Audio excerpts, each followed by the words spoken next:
ఓం శ్రీ గురుభ్యో నమః. ఓం శ్రీ మహాగణాధిపతి అందరికీ నమస్కారం. ఈ వీడియోలో రథసప్తమి యొక్క విశేషాలు ఇక్కడ వివరిస్తున్నాను.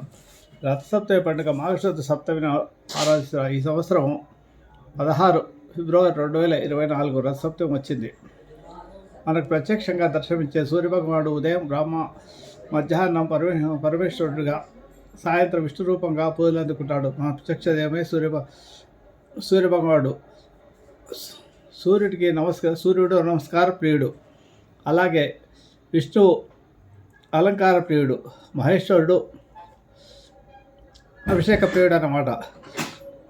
అలాగే ప్రతిరోజు కూడా సూర్యభగవానికి రాగి చెంబులో నీళ్లు తీసుకొని అరక విడిస్తే మనకుండే అనారోగ్య సమస్యలన్నీ కూడా తొలగుతాయి. అందరి తేజమూర్తి మాఘసప్తమి నాడు జన్మించడం వల్ల ఆ రోజును సూర్యుని పుట్టినరోజుగా జరుపుకుంటాం. సూర్య గమనం ప్రకారం ఉత్తరాయణం, దక్షిణాయనం 2 విధాలుగా ఉంటుంది. ఆషాఢం నుంచి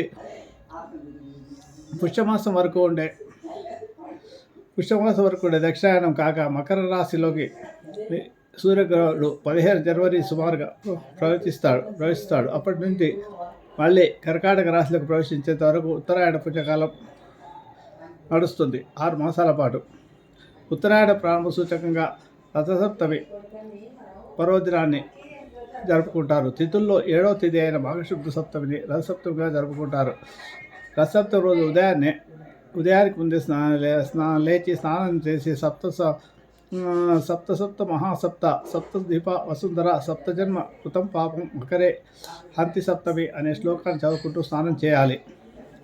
ఆ సమయంలో శరీరం మీద 7 జిల్లెడు ఆకులు లేదంటే 7 చిక్కుడు ఆకులు ఉంచుకొని స్నానం చేయాలి. వాటి మీద రేగిపండ్లు పెట్టి తల స్నానం చేయాలి. ఇలా చేయడం వల్ల సకల శుభాలు కలుగుతాయని, అనారోగ్య సమస్యలు తగ్గుతాయని శాస్త్ర వచనం.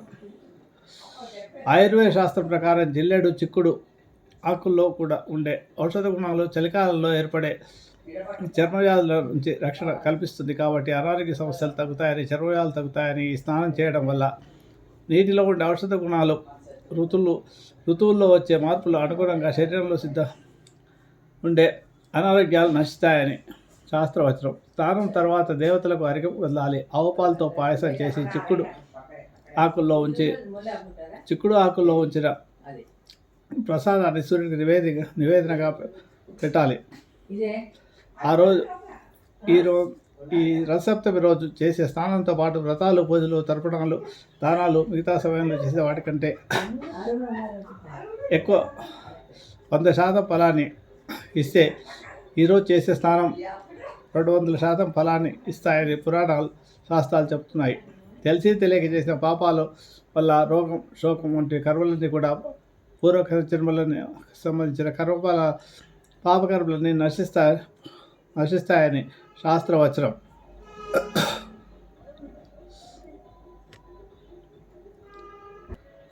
ఈరోజు రాగి పాత్రలో కానీ, మట్టి పాత్రలో కానీ చిమిలి వంటి పదార్థములను చేసి పెట్టి దాన్ని ఎర్రగుడ్డతో కప్పి గంధ పుష్పాలతో పూజించి దక్షిణతో సహా బ్రాహ్మణులకు దానం వేయడం వల్ల సప్తజన్మ రోగాలు తొలగుతాయని, అనారోగ్య సమస్యలు తగ్గుతాయని శాస్త్రవచనం. సర్వదేవతామయుడు, వేదమూర్తి సూర్యభగవానుడు ఈ రోజుల్లో ఆరాధిస్తే ఆరోగ్యాన్ని, ఐశ్వర్యాన్ని ప్రసాదిస్తాడు. ఈ మాసం అంతా అంటే మాఘమాసం అంతా నియమంగా సూర్యారాధన చేస్తూ ప్రతిరోజు ఆదిత్య ఉదయం పారాయణం చేయడం వల్ల అత్యధిక శుభఫలితాలు కలుగుతాయి. అలాగే శత్రుబాధలు తగ్గుతాయి. ఎవరికైతే అనారోగ్య సమస్యలు అవి తగ్గుతాయి. అలాగే ఉద్యోగాలు కొరకు ఎవరు ప్రయత్నిస్తారో వారికి కూడా ఉద్యోగాలు లభించి ముక్తి లభిస్తుంది. ఈ రకంగా శత్రుబాధలు తగ్గుతాయి. ఉదయాన్నే శుచిగా క్షీరాన్నం వంటి సూర్యునికి అర్పించాలి. ఈ నెలంతా కూడా ఈ రోజున తరిగిన కూరల్ని తినరాదు. తగిలిన